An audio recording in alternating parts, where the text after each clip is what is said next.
So in this video I'm going to show you how to add a sun flare to your image, and just below this video you can download the same lens flare so you can add it to yours.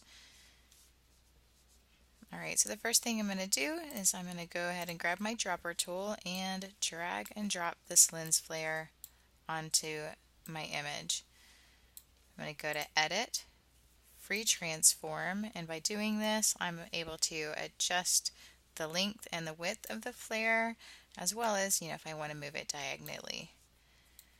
I want to bring it to where the light source is kind of connected to it. That way it makes it look a little bit more natural. Alright, and now I want to go to my layers, and if you don't know where your layers box is, go to your window in the menu and click on layers. You can also click on F7 and that will also pull up your layers box.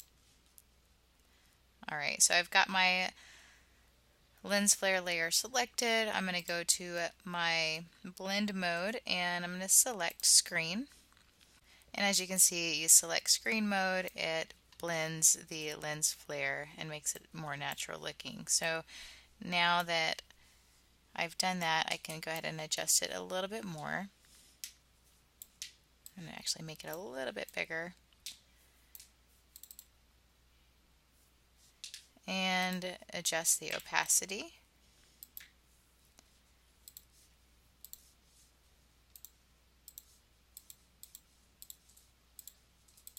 Kind of play around with how it looks a little bit. There we go. And then you can also add a little bit of blur to it if you want, just to kind of blend it in a little bit more. And we're going to do one more step and add a slight S-curve just to kind of bring it together.